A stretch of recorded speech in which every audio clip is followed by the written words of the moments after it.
வணக்கம். நான் சந்திரா துரோணாச்சாரியா. இன்னைக்கு ஆல்மோஸ்ட் ஒரு ஸ்கேமோட விக்டமா மாற வேண்டிய நான் இந்த ஒரு விஷயத்திலேருந்து தப்பிச்சு இன்னைக்கு இந்த ஒரு பதிவு செய்யறதுக்கு காரணமா இருக்கேன். இந்த ஒரு பதிவில் முழுக்க முழுக்க உங்களுக்கு தெரிய வேண்டிய ஸ்கேமோட இன்ஃபர்மேஷனை நான் ரிவீல் பண்ண போகிறேன். முழுமையாக கேட்டிங்கன்னா கண்டிப்பாக நீங்கள் ஸ்கேமோட விக்டம்லேருந்து தப்பிச்சிடலாம். ஃபர்ஸ்ட், எனக்கு ஒரு அன்னோன் நம்பர்லேருந்து, அதாவது பாசிபிளாக அந்த நம்பரை பார்க்க முடியும், ஒரு தெரியாத நம்பரை வந்து எனக்கு கான்டாக்ட் பண்ணியிருந்தார்.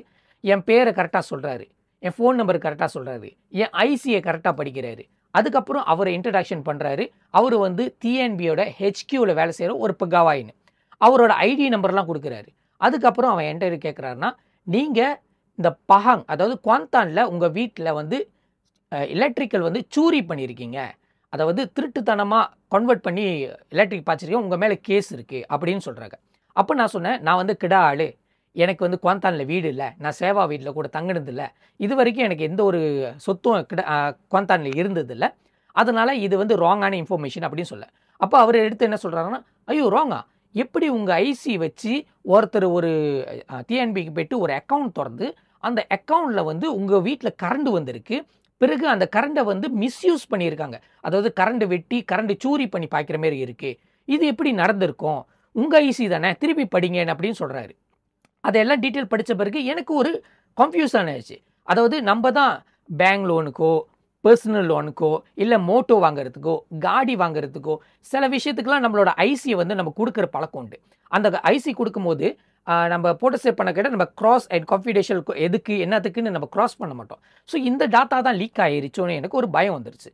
ஆமாவா அப்படின்னு அவர்கிட்ட கேட்கும்போது, ஆமாம், இந்த தெளிவான ஒரு விஷயம் உங்கள் பேரில் தான், நீங்கள் நேராக டிஎன்பி ஆஃபீஸ்க்கு வாக்கின் பண்ணியிருக்கீங்க, ரிஜிஸ்டர் பண்ணியிருக்கீங்க, இது வந்து 2023 9ஆம் மாதம் வந்து கட்டியிருக்கேன், ஒரு வருஷமாக இந்த ஒரு அக்கௌண்ட் ஓடிக்கிட்டு இருக்கு, அப்போது உங்கள் மேலே வந்து ஃபால்ஸான ஒரு சார்ஜஸ் இருக்குது, உங்கள் மேலே ஆக்ஷன் எடுக்க வேண்டியது இருக்குது. இப்போது இந்த ஒரு ஆக்ஷன்லேருந்து நீங்கள் தப்பிக்கிறதுனா ஒரே ஒரு வேலை தான் இருக்குது. நான் வந்து இந்த கால் ஏண்ட் பண்ணாமல் உங்களோட டீட்டெயில்ஸ் எடுத்து நான் போலீஸ்காரங்கிட்ட ரீடைரக்டாக டிஎன்பிக்கும் போலீஸ்க்கும் ரீடைரக்டாக ஒரு கனெக்ஷன் இருக்குது.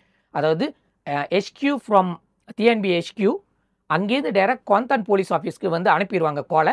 நீங்கள் எல்லா டீட்டெயில்ஸும் சொல்லிவிட்டு ஒரு ரிப்போர்ட் அடிக்க சொல்லிட்டு அந்த ரிப்போர்ட்டை எங்கள் ஃபேக்ஸுக்கு அனுப்பி வச்சுட்டா போதும் அப்படின்னு சொல்கிறாரு. இதை கேட்டோன்னே இன்னும் அது இவ்வளோ எளிதாகிடுச்சா, போலீஸ் ஸ்டேஷன் வாக்கின் பண்ணாமல் நேராகவே கால் பண்ணி கூட ரிப்போர்ட் பண்ணலாமான்னு அப்படி எனக்கு ஒரு சந்தேகம் வந்துருச்சு. நம்ம தான் அப்டேட் பண்ணாமல் இருக்குமோ அப்படின்னு ஒரு கேள்வி வந்துருச்சு. இதை கேட்டுட்டு பிறகு அந்த சரி எதுவாக இருந்தால் நான் ரிப்போர்ட் பண்ணிடுறேன், ஏன்னா நான் கண்டிப்பாக அந்தமாரி செய்யலைன்னு சொல்லிட்டு அவங்களோட கேம்குள்ளே நான் ஆடிட்டு வரேன். எனக்கு ஒரு சந்தேக பேரில் வந்து நான் அந்த கேம்குள்ளே வந்துட்டேன். பிறகு அவர் வந்து ஒரு டீட்டெயில்ஸ் கொடுக்குறாரு, ரிப்போர்ட் எப்படி எழுதணும்னு சொல்கிற ஒரு டீட்டெயில்ஸ், முழுமையான டீட்டெயில்ஸ். சத்து லாப்புரான் சாலா குணா மக்லுமா பிரிபாடி முங்குவாஸ்வாய் மீத்த டி குவாந்தான் பஹாங், அதாவது என் பேரில் வந்து ஒரு அக்கௌண்ட் திறந்து அந்த அக்கௌண்ட் மூலியமாக சாலா குணா பண்ணியிருக்காங்க. இவர் புகாவாய் வந்து அஸ்லான் பின் தஜுதீன் இவர் பேரும் சொல்கிறாரு, இவரோட ஸ்டாஃப் ஐடி நம்பரும் கொடுக்குறாரு, டிஎன்பி ஹெச்கியூலேருந்து பேசுகிறேன்னு சொல்லி நொம்போ ருஜிகான் ஃபைலோட நொம்போ ருஜிகான சொல்லுவார், உங்கள் அக்கௌண்ட் மீட்டர் நம்பரும் சொல்லுவார், எப்போ ரிஜிஸ்டர் பண்ணுது, எந்த வீட்டில் ரிஜிஸ்டர் பண்ணுது, அந்த வீட்டோட டீட்டெயில்ஸு, நம்ம சவாங்கன் டிஎன்பி எந்த சவாங்கன் அது எல்லாத்தையும் சொல்லி இந்த ஒரு டீட்டெயில்ஸை வந்து நீங்கள் போலீஸ்கார்ட்ட சொல்லுங்கள், போலீஸ்கார் ஒரு ரிப்போர்ட் அடிப்பார், அந்த ரிப்போர்ட்டை வந்து எங்களுக்கு தயவுசெய்து ஒரு ஃபேக்ஸ் பண்ணி கொடுத்துட்டிங்கன்னா கொஞ்சம் ஈஸியாக இருக்கும் சொல்லுவார். அதுக்கப்புறம் அந்த ஃபேக்ஸை எடுத்துகிட்டு அவங்க நேராக டிஎன்பி கிட்ட இன்கொயரி பண்ணி அதே வீட்டுக்கு போய் அம்புஷ் பண்ணி அங்கேருந்து வந்து எப்படி நீ திருட்டுத்தனமாக பண்ண முடியும் சொல்லிட்டு கண்டுபிடிச்சிருவாங்க அப்படின்னு சொல்லி நம்பிக்கைத்தனமான ஒரு பேச்சாக இருந்துச்சு. இது ஓவர் நம்பிக்கைத்தனமாக இருந்துச்சு, அதாவது எளிதான நம்பிக்கைத்தனமாக இல்லை, பழகின ஒரு விஷயம். பிறகு நான் அந்த வந்து கால் வந்து பரவாயில்ல நான் போலீஸ்காரங்கள்ட்ட டைரக்ட் பண்ணுங்க அப்படின்னு சொல்லுங்கள், அவர் டைரக்ட் பண்ணுறாரு.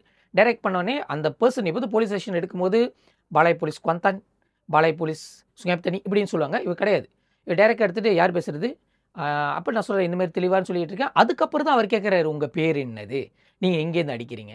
அப்போது ஏன் போலீஸ் ஸ்டேஷனில் ஒரு சத்தமும் இல்லை, ஒரு சவுண்டும் இல்லை, சரி யாராக இருக்கும் பேசுவோமே அப்படி சொல்லும் போது அவர் தெளிவாக பேசிட்டு அதுக்கப்புறம் அவர் என்ன சொல்கிறாருன்னா, நீங்கள் வந்து குவாந்தான் பாலாய் போலீஸ்க்கு வந்தே ஆகணும், நீங்கள் எங்கே தான் ரிப்போர்ட் பண்ணணுன்னு.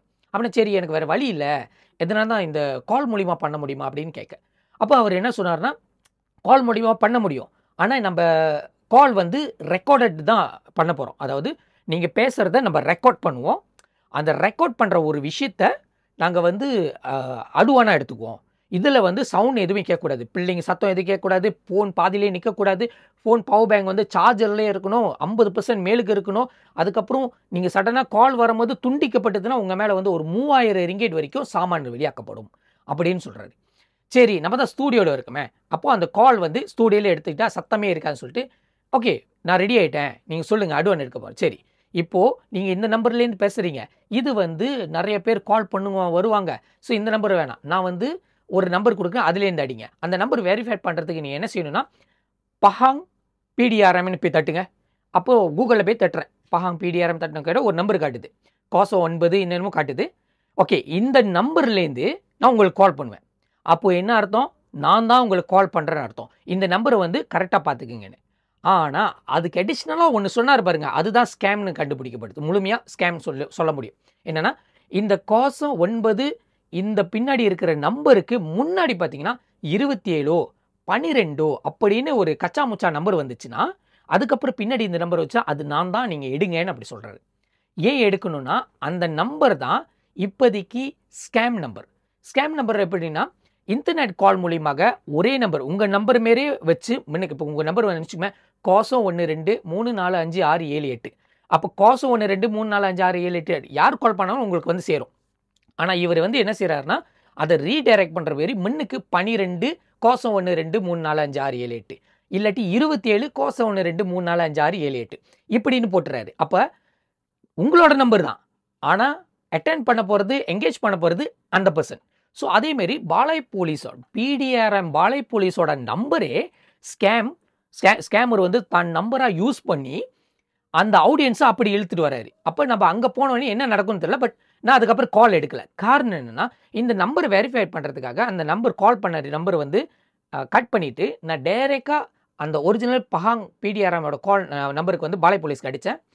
ஒரு புவான் எடுத்தாங்க. புவான் இந்தமாரி நம்பர் கொடுத்து டிஎன்பி இஷ்யூ சொன்னாங்க, ஸ்கேமின்ச்சே பக்கம் வரான் பெருத்தாமான்னு அப்படி சொல்கிறாங்க. அதாவது பஹாங்கோட நம்பர் வச்சு பல பேர்கிட்ட புந்திருக்காங்க. இப்போ மலேசியாவில் எவ்வளோ பாலாய் போலீஸ் இருக்குன்னு தெரியாது, அவ்வளோ பாலாய் போலீஸ்க்கு உங்களை ரீடைரக்ட் பண்ண முடியும். அதனால இந்தமாரி ஒரு கால் வந்துச்சு, டிஎன்பியில் காசு கட்டல, உங்கள் பேர் வச்சு யாரும் அக்கௌண்ட் திறந்துருக்காங்க, மோட்டர் கடையிலேருந்து உங்கள் பேர் வச்சு அக்கௌண்ட் திறந்துருக்காங்க, ஈஆன் கிரெடிட்லேருந்து உங்கள் பேர் வச்சு அக்கௌண்ட் திறந்துருக்காங்க, ஷாப்பி கிராப் எங்கே பார்த்தாலும் உங்கள் பேரில் வச்சு அக்கௌண்ட் திறந்துருக்காங்க சொன்னாங்கன்னா அந்த காலை வந்து நீங்கள் எடுக்க வேண்டியது அவசியமே இல்லை. அப்படியே அவங்க ஒரு நம்பர் கொடுத்து பாலாய் போலீஸ் அடிக்கிறேன்னு சொன்னாங்கன்னா அதே பாலாய் போலீஸுக்கு நார்மல் நம்பர்லேருந்து அடிச்சு பாருங்கள். அவங்க கொடுத்த நம்பர்லேருந்து நீங்கள் அட்டென்ட் பண்ணாமல் கூகுளில் தேடி அந்த நம்பர் வழியாக அடிச்சு பாருங்கள், அவங்க முழுமையான இன்ஃபர்மேஷன் சொல்லுவாங்க. ஸோ அந்த கான்வர்சேஷனில் என்ன நடக்கும்னு தெரியல, ஏன்னா புக்காவை பண்ணலாம் அல்லது நம்மளோட ஃபோனை வந்து டைரெக்டாக ஹேக் பண்ணலாம். இப்போ அந்த கால் அட்டென்ட் பண்ணால் அந்த கால் மூலியமாக நம்மளோட டாக்குமெண்டேஷனை பார்க்குறதுக்கு கூட சான்சஸ், பிகாஸ் ஏஐ டெக்னாலஜி பாருங்கள், யாரோட ஃபோனை வேணால் யார் வேணால் ஈஸியாக அக்சஸ் பண்ணலாம். ஸோ இந்த ஒரு விஷயம் எனக்கு நடந்துச்சு, இது உங்களுக்கு நடக்கக்கூடாதுன்னு நான் கருதுகிறேன். ஸோ கொஞ்சம் சுதாரிச்சுக்கிங்க. இந்த வேலையில் இந்த ஒரு ஆப்பர்ச்சுனிட்டி, இந்த பதிவை கேட்டிருந்த எல்லா மக்களுக்கும் நன்றி தெரிவிச்சுங்க. வெற்றிவேல் முருகனுக்கு அரோகரா.